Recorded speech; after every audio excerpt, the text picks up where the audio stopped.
and welcome back to another episode of The Book Stop. I'm your host Jen, and I'm very excited to talk about today's episode. But before we begin, there will be spoilers as we talk about major events that unfold within the story. In addition, each episode will have a list of trigger warnings in the description. Be sure to follow the podcast on Instagram at The Book Stop Podcast, and show your support on Patreon for early access to episodes and other additional content.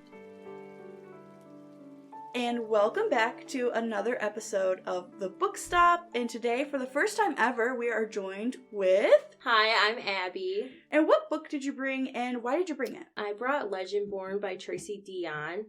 One of the reasons I really wanted to read it is because I heard it was a great story with a lot of fantasy elements, as well as a lot of relevant topics to today's world and society. Heck yeah, very excited to talk about this one. But before we hop into it, we're going to play a little game. So you are going to summarize this book in 30 seconds. Whenever you're ready, you may begin. Okay, so Legendborn follows the main character, Bree, who is a young Black girl, and she joins a all-white secret society. She gets into an early college program, and she kind of joins the secret society and learns more about the magic world to magic events with demons and creatures, as well as following the King Arthur and the Round Table storyline. Perfect. That sums it up pretty well, yeah. I'm going to summarize it for anybody who hasn't heard of this book. After a tragic car accident takes the mother of 16-year-old Bree Matthews, she wants nothing to do with her family memories or her childhood home. The residential program for bright high schoolers at UNC seems like the perfect escape until Bree witnesses a magical attack on her very first night on campus. Now that Bree knows there's more to her mother's death, she'll do whatever it takes to find out the truth, even if it means infiltrating a secret society of monster-hunting students called Legendborn. Once Bree joins, the trials of becoming a Legendborn unlocks her own unique magic and a buried memory. But when the Legendborn reveal themselves as a descendant of King Arthur's knights and explain that there's a magical war coming, Bree has to decide how far she'll go for the truth and whether she should use her magic to take the society down or join the fight. So we're going to go ahead and get started. What is one of your favorite quotes? My favorite quote is, "But when your entire world is shattering, a little bit of magic is nothing." This was actually in the prologue of the book, but it's relevant throughout the entire story, even when she learns more about magic and it being real. And she learns that even though magic's real, her loss of her mother is still more important. So I think it kind of tied into the entire story, and having it be in that first 1% of the book I thought was really interesting. Yeah, especially because she doesn't know anything about magic at that point in her life. She doesn't find out until later in the story. So one of the quotes that I had was from her father. He says, "Don't make your life about loss. Make it about love." Just talking about how Bree has kind of slipped into herself after her mother had passed. I think that her relationship with her father is such a driving force for her. And having her dad kind of be like, hey, don't focus so much on this, focus on the things that matter, was a nice touch. I actually was deciding between that one and this one. Yeah, very short, sweet, simple, but it has such a driving force. My other one was at the beginning of the book when she was talking to this football player and his girlfriend, and he had mentioned saying that, "Oh, aren't you the girl whose mom died?" And she instantly puts up her walls, which she talks about a lot in this book. And the quote is, "My walls works two ways. It hides the things I need to hide and helps me show the things I need to show." I really like this one because it shows the two separate lives that she has. Yeah. With her being introduced to this new world as well as trying to hold on to the old world. Yeah, so let's hop over to some things that we liked about the book. I really liked the fantasy elements because it wasn't so in-your-face fantasy because it brought up so many important topics. But I liked the magic element. I liked the secret society element. It was kind of more of a darker story than I anticipated, which I also enjoyed. But I really enjoyed the topics that were brought up, race and grief and loss and everything. And then the way that she also incorporated things that were never fully mentioned, Greer's pronouns being they, them. Yeah. That was never even mentioned. It was just kind of a natural flow, which I enjoyed as a part of the story. And I think a lot of the topics were brought up really well, too. Yeah, with the pronouns, I like that they didn't talk about it. It was there and... It wasn't forced. Yeah. A lot of books where they do that, where they try to introduce a non-binary character, nobody else ever mentions their pronoun, but the second a non-binary character comes in, they're like, oh, by the way, my pronouns are they, them.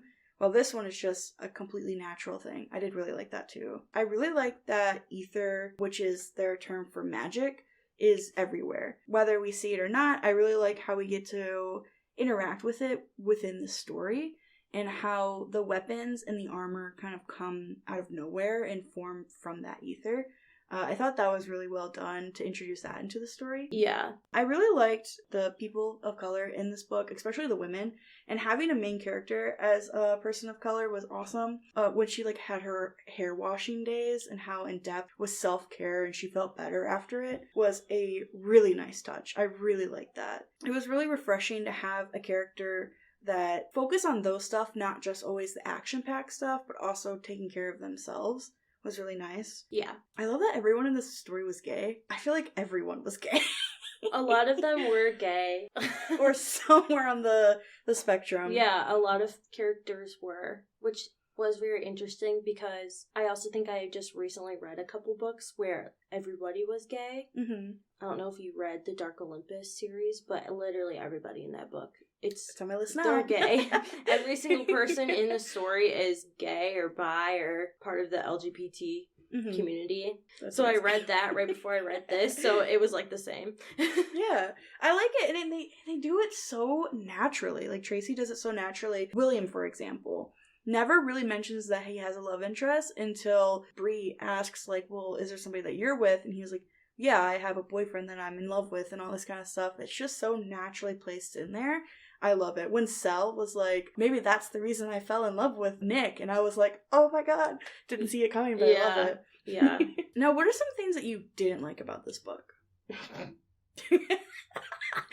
I hated that they were 16. I don't know why they couldn't have just been in a normal college situation.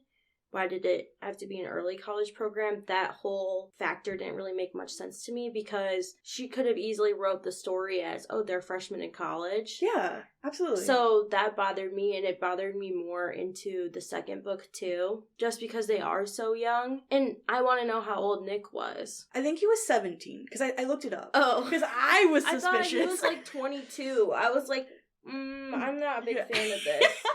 Yeah. I think he was 17 because I was also like, this is sketchy. I don't like it. And no. I also didn't like the lack of communication she had with her dad. All he wanted her to do was talk to her. Just send her a text message, and she just kept putting it off. And it's like, girl, you could die any minute. You should text your dad. So I didn't like that either. Yeah. But the actual storyline, there wasn't really anything I didn't like besides their ages. That really made me mad. Yeah, I agree. I think they definitely could have been aged up just to 18 would have been fine. I didn't like how they were so hormonal, I guess. And you can still have an 18-year-old and still have those experiences that they're experiencing in this book. So I did not like that either. Yeah, I just thought it was kind of weird that they were in a college setting. I get it was an early college program, probably to show how smart both Alice and Bree are, but I don't know why they couldn't have just been 18. Yeah. I have a red blood mark. You have. Do they age up at all, or does it pick up like right at the end of this book? It picks up right after. Or maybe like a week and a half after. It's pretty much right after. The events lead into each other. Yeah, I think an age jump would definitely help. Some things that I didn't like, I found this book a little confusing. It was confusing. Yeah, I read the half of it, and then I was like, I have to restart because I'm confused. So I felt very in the dark with a lot of the stuff, especially the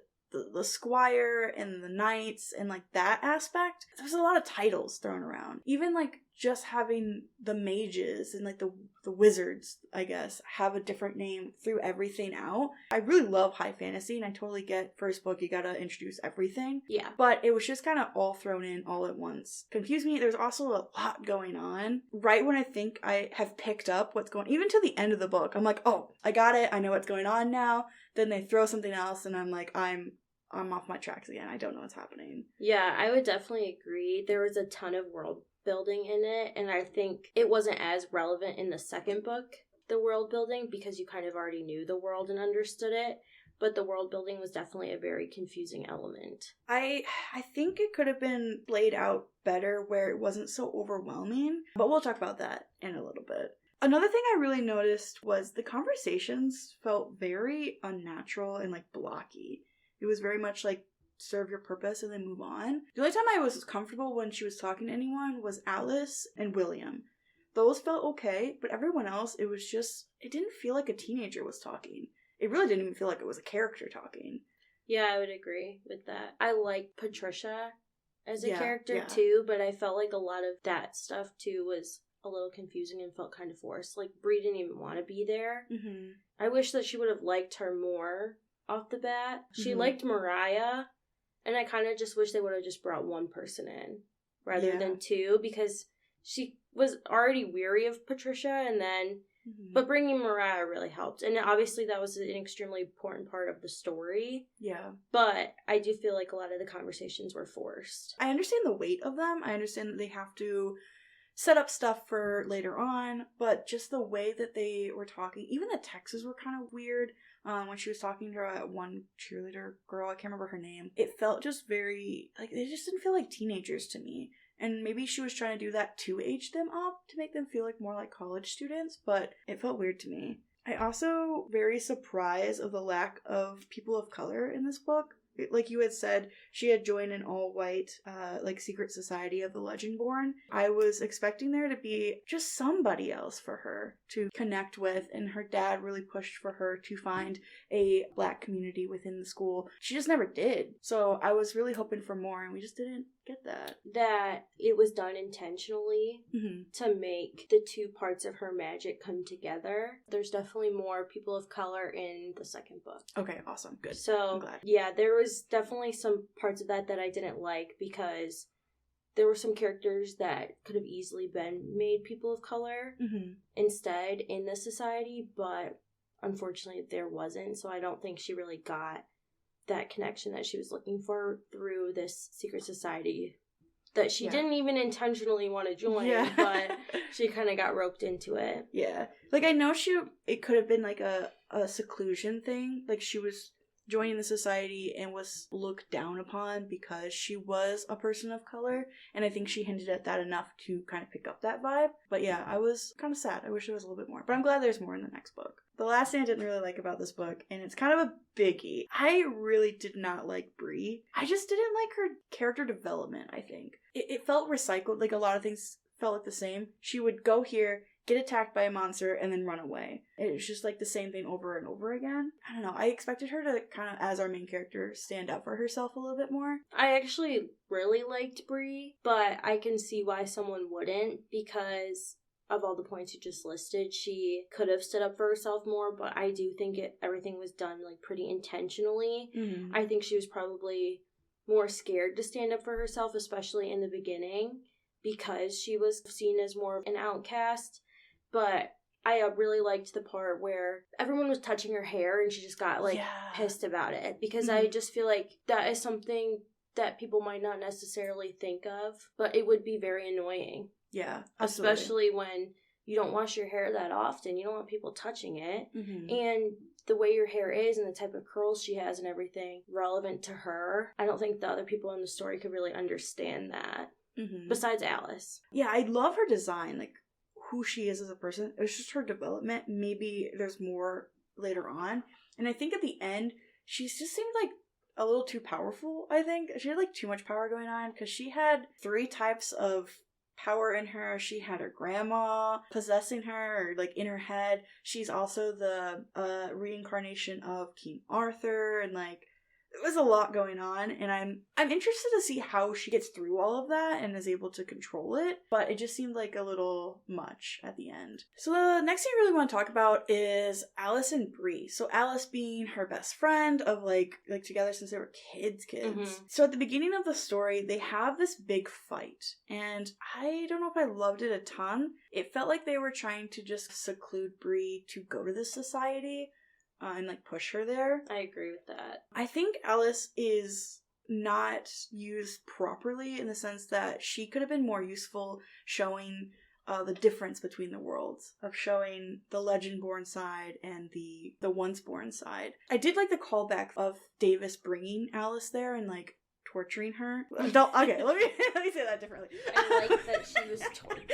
I like that she was tortured. No. I like that she was used to push our main character to drive her to get to the end of the story. But I think that she could have been in a little bit more. Yeah, I think she definitely could have been in more of the story. I really liked Alice as a character. Mm-hmm. And I liked her relationship with Bree. I didn't really like their fight, but at the same time, it is kind of a fight you would have. Like, the fight makes sense. Yes. And it's a stupid fight, but I do think it was probably used to drive Bree towards the Legendborn. Then she had to, like, continually lie to Alice about what she was doing and where she was going. I didn't like the lying aspect. Maybe included Alice a little more, so I'm glad that she was included more of the story at the end. Yeah, I can see why they added her for tension building. She has to be secretive because obviously her dad isn't here. I like that she told on her. Like, literally texted her dad. It's like, hey, I do too. Your daughter's being insane right now. Yeah, having the fight, it is very much like they're young adult, they're teenagers technically. Teenager fight of like when you move in with somebody or going to college, you change as a person, and I like that she talked about, like Tracy talks about that. But I just wish that Alice was used more. Is she more in the second book? She's in a lot of the second book, and she's definitely more of a relevant character, which is probably why I really like Alice, just because I did read the second book. Okay, cool. I'm glad that she's actually, like, pulled into the story more, because, I mean, you gotta at that point. You know, she's her best friend. I feel like she wouldn't just completely ditch her just for this Nick guy, you know? Mm-hmm. So, yeah, so I want to talk about the plot for a little bit. I, again, was very confused most of the time, but it felt lack of drive for most of it. In the sense that she's doing all this stuff, becoming part of the society to learn about her mother, knowing that there was more to her death than just a car accident. Yeah. Lack of, for the readers to care. Because we don't see enough of her mother to really care about her as a character. Like, we see Bree's personality, but all we really know is that they had that fight and that her mother hid a lot of stuff from her. When I was reading it, I had heard so many good things about this book and how it was amazing, and I was kind of waiting for the amazing part, in which the end was fantastic, I thought. Yeah. But I felt like at first the book was it was very slow. There was a lot of world building. It was a little boring at some places, but once I go back and think about it, I did really like the whole story. I think it was harder to get into than I expected it to be. Yes. Yeah, I agree. I think a lot of it is the terminology of everything and not really understanding what's going on. The second time I read through it, it made more sense for sure. Maybe this is one of the books you kind of have to read a couple of times to pick up on everything. Everything was so placed in such a particular order that it didn't give that like flow that books normally have. It was very much like, go here, do this, go here, do this. So yeah, same thing. I was kind of waiting for it to get good, and I think the ending was really well done. I really liked the ending. The driving force of all of it, I kind of was like, I didn't really see it. So who would you say in this one is your favorite character? I had a hard time deciding who my favorite character was. I actually really liked Sel. I didn't think I was going to like him, but I kind of liked the angstiness as well as he was a very complex character, and I think I always kind of root for a complex character. But I also did really like Bree still. And Alice. I those were my top three. I really didn't like many others. Yeah. But I liked Sel a lot, and I did like Bree. I thought that she was a really powerful character, and I think she has a lot of room to grow. So I think that's probably why I liked her. And I just thought Alice was a good friend. Yeah, I agree with you. I think Bree has a lot of room to grow, and I think that's cool to have a character that you don't know where they're going, isn't completely fleshed out by the end of the first book. For the others, as you had mentioned, I think there was maybe too many characters in here to keep track of everything. I think there was. Yeah, it was giving me Divergent vibes, or maybe like Hunger Games, along the lines of that. I could definitely see this toe-to-toe as that. Even though it's not really dystopian, but you get the vibes. Yeah. Yeah, no, I also like Sel. He gave me Zuko vibes. Zuko from Avatar, not Grease. Ugh, grumpy vibes. I did think it was funny that he was always third wheeling with Nick and Bree all the time. Yeah. I did like Alice as well. I think my favorite, though, is William. Oh, I do like William. I didn't name him, but I did like William. I was rooting for her and William to be together, and then he ended up being gay, so I was like, okay, never mind. But he was, like, the first person who was really nice to her. Yeah. Like, accepted her right off the bat and didn't care. Mm-hmm. Like, he found out about her magic earlier than everyone else, and it didn't bother him or anything. And I think that's because he's also a really powerful character. Yeah, I'm really excited to see where he goes in the story. If he dies, I'm gonna be really upset. No spoilers, but I'm gonna be really upset. I liked him. He was working overtime in this book. He was. He was healing everybody. Especially Nick. Also, how is Nick still alive? I feel like he was getting attacked every turn in this book. But no, William is a vital part of the story. If you didn't have him, no one would be able to walk or they would do have anything. all died without him. He's also really important for the storytelling. He tells her almost every piece of information, the hierarchy and the reincarnation, like everything on the ether side, he tells her everything almost. So he's really important. I really like him. I hope he's in it more in the second book. And not just healing everybody. I hope he's a character. I want to see his boyfriend. Did they say who his boyfriend is? I know he's part of Legendborn, but I can't remember exactly. I don't think so. I don't really think his boyfriend's mentioned that much. Gasp. Oh my gosh. At least I'm trying to remember, but I don't think he really is. William deserves better. He does. He should have been the main character. Just kidding. He should have been the main love interest. Oh my gosh, that would change the whole story if he was the main character, but I would read it. Absolutely. We're going to take a second here to shout out the Patreon subscribers. Nick W., Bree P., Jack J., Shelby K., Patrick C., Tim M., Emily P., Ashley A., Anastasia H., Janeth P., and Lulu. Thank you guys so much for subscribing and supporting the podcast. It means literally the world to me. I have so much fun doing this, and I'm glad that, some people are listening to it. That's pretty cool. If you guys want to be part of the Patreon shout out, head over to Patreon and subscribe today. So Patricia is her counselor, therapist, along the lines of that. Which one, I love that she was introduced as a therapist. I love the emphasis of therapy and supporting Bree in her time of grief and having someone to talk to. I wish she would have utilized her a little bit more, but I understand not comfortable with it. She did kind of feel like a plot device to show her the root stuff. Yeah. I wish she would have waited to introduce the root stuff. Was it Rootcraft? Rootcraft, yeah. Rootcraft. I wish she would have waited a little bit instead of first or second time she met her. Patricia really just dragged Bree into a lot of stuff.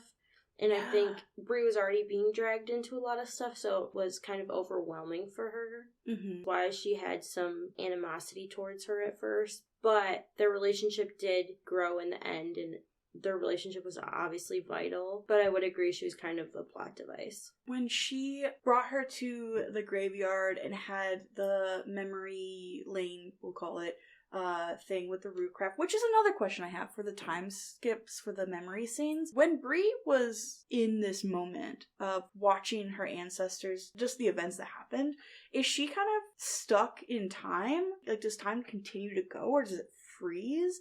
I was kind of confused on that. I think she's just kind of watching in time. I don't know if you watched Wednesday. I watched the first episode. So when Wednesday, goes through time, she's a bystander. She can see everything that's happening. Mm-hmm. But that time is still continuing where she's kind of just a time traveler watching. Okay. But I don't think she can really do anything to change the events of those times. Yeah. Because it comes in the middle of the book, and then again at the end with her grandmother, understanding where her hierarchy and her ancestors come from. I thought the Rootcraft was really cool, and I really like that we get those two separate magic systems, the ether, and then there's the root magic. Yeah. Super cool. I loved the two different systems. I just wish there was a little bit more. I'm guessing the second book probably It explains both sides of the magic more. Awesome, good. I'm excited to read about that. Yeah, Patricia, her knowing her mother was a little weird. Her dad was like, yeah, she knew your mom. But then Patricia was like, I didn't really know her. I just knew her for the Rootcraft. So, question. In the first book, I read them back to back, so I can't remember. Did they explain, what actually happened to her mom in the first book, or was that in the second book? What I remember is her mom was working with the Order, and that the car accident ended up being just a car accident, but it was maybe played off by the Order, because they said that Bree's mother's mother also died very young. So that was like a thing that happened in their family, is that they die young. Yeah, they all do. It's slightly mentioned in the first book, and then very it goes slightly in a lot more depth in the second book. Okay, cool. Of like why everything happens. Yeah, I don't think it mentions much of like why it happened. It was because I think Cell was also finding out about his mother at the same time, so it was more focused on like Cell than her. Yeah. But yeah, no, I don't remember it going into like hyper detail at all. Excited to read the second book to find out more. Cell, we haven't talked about him enough. I really liked Cell. He was a really good character. He was a strong character. He was angry for a lot of reasons. Mm-hmm. And that is really explained in the second book. I'm so excited. Like, he's very prominent in the second book. If you like him now, I think like of him will grow. Yeah, I definitely felt an enemies to lovers vibe with Cell, so I'm having a feeling that they're gonna end up together. Yeah, I'm excited. I think he's an underrated character in this, from the first book at least. But I get you're supposed to like get on Nick's side, and like Nick and Bree, but... Yeah. I have a question for you. So which bloodline would you be a descendant of? Oh, I would want to be whichever one William's from. Sir Gawain, I think. Yeah, and the color's emerald green, and that's my favorite color, so that's the one I would want to be a part of. That's the one I said, and, too. like, they're not as much of the forefront of the fighting. Yeah, yeah, like, they're definitely... I could just heal everyone and be happy. Yeah, you don't have to worry about hurting yourself. I wouldn't want to be Lancelot or King Arthur. That's, like, too much power, and I don't think I would do good with that kind of power. Like, I wouldn't want to be one of... What is it? They're like the descendants of them. Yeah. I wouldn't want to be that. I would want to be the like squire, the Scion. That's how I said it. Scion. Yeah. Mm-hmm. I want to be that.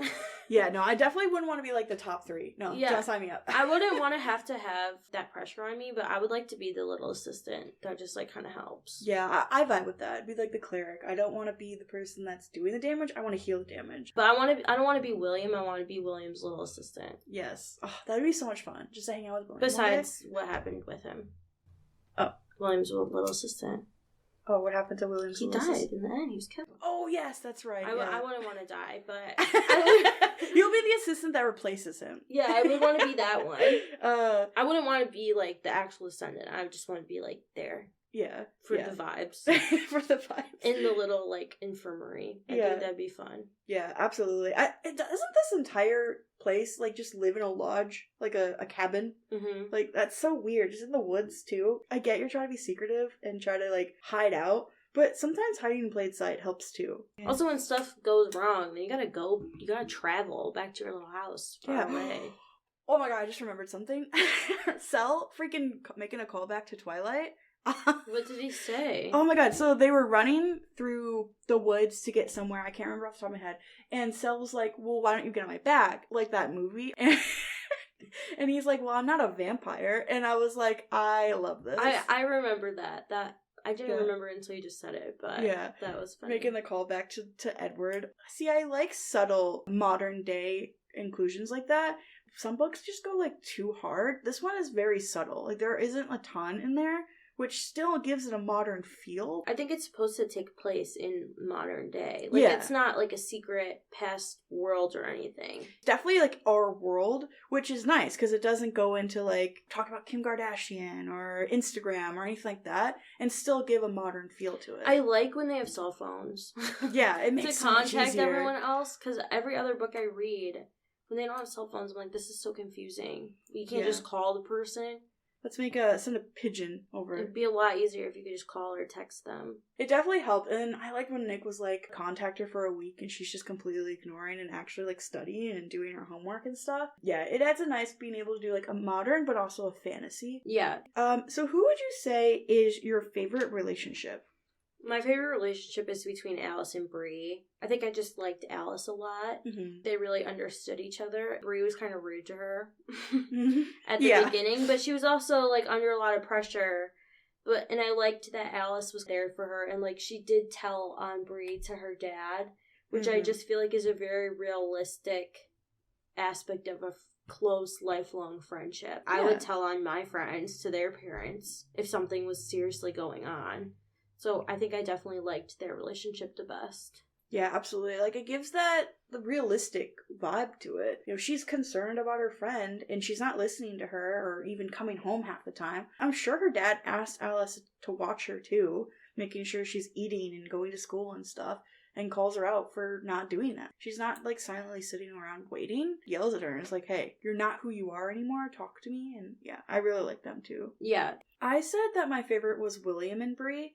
He was the first one at the society to call her a friend. And every time she goes in to see William, she's like, oh, there's my friend. I love it. It was so cute. He was definitely, like, the best person in Legendborn society to her. Mm-hmm. And he was her first friend and the first person to truly, like, accept and understand her, I think. Yeah. I'm excited to see where Cell and Bree go. I do think they're endgame, but I don't think there was enough in this one to really be 100%. Mm-hmm. I don't know. I'm on the fence with it. I don't know if they're going to end up together. I know they have that connection. But how old is Cell? That's another thing I was going to say. Is he 22? It's like, I don't know how Cell I, like, picture him as, like, 21. And so that just, like, makes me mad. Yeah. I'm hoping that he's under 18, but not in a weird way. Why are they all under 18 in this college thing, then? That's why I'm like, why couldn't they just been 18 from the beginning? Why do they have to be 16? I have no idea why she would do that. I did not like that, and I don't think it was explained. Yeah. There was probably a reason that I just missed, but I was mad about it the whole time I was reading. I had to, like, put it out of my brain that she was 16. Yeah, I think what you said about them being really smart is kind of, like, emphasize on that. But maybe if age comes into play at all in the next book, I'm not sure. Because I know they said that Ether or, like, your descendants shows between the ages of 16 and 24 easily could have made them 18. 18. Yeah. I don't know. I just work here. So, ending. Ending was a lot. I loved it. It was very fast-paced. It got everything going. Finding out that Davis is the kind of the antagonist. Finding out that Bree is the descendant of Arthur. Finding out that Grandma comes into play. Excited to see where that goes. I think it was really well played out of how it all happened. It's just like the ending fell off really fast. So, I know there's another book. That's why. What were your thoughts on the ending? I really liked the ending. I liked it a lot. I was very hooked throughout the end and immediately started the next book because I was so, like, wrapped into that world. Mm-hmm. And I think the ending kind of proves how intelligent Bree is when she noticed that, but whoever was walking with her, she couldn't hear their footsteps. They were not a person, that they were and he's like, you demon. Are really smart. It's not Evan, is it? It might have been.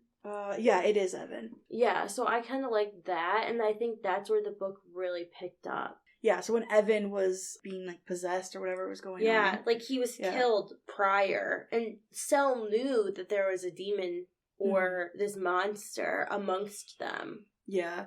I like that she wasn't afraid to sacrifice the characters. And, like, Evan we've known since the beginning of the book, and he ends up dying, and then there's, like, Fritz or whatever his name is. Sorry, Fritz. I was really surprised that she was willing to kill off these characters. But the whole ending of her having all this infinite power, basically, at the end, was kind of a lot. Yeah, I think she was a little too powerful at the end, but I'm excited to see where it goes and how she kind of balances that, especially with other Bree, which we're going to talk about in a second. But you want to play a little game? Yeah. So I have a list of events that happen within this book, and you're just going to try to put them in order. I put first party crashed by a demon, the cliff jumping party, because that was close to the beginning, and then meeting a golden retriever of a man, which would be Nick. And then, this is where I got confused. Knocked out by a guy named Vaughn. That was towards, like, when she first was in this whole situation. But I don't remember for sure. And then, Rootcraft walked down memory lane with Patricia. Then the scavenger hunt, so the second trial. Then I'm going to say the callback to cliff jumping. This is the one I really don't know. A week of solo Bree when she leaves Nick alone. I think because she, like, didn't want to talk to him. And then time to squire up. Pretty sure she didn't talk to him, and then she became his squire. Mm-hmm. And then she's possessed by her grandma. Yeah, really good. I think you only had 2 of them flipped in the wrong place. So here's the order of the correct events. Okay. So party crashed by a demon, meeting a golden retriever of a man. Also, we really didn't talk about Nick at all, and I kind of like it. Okay. I didn't like Nick, so that's probably why. It's probably because his name is Nick.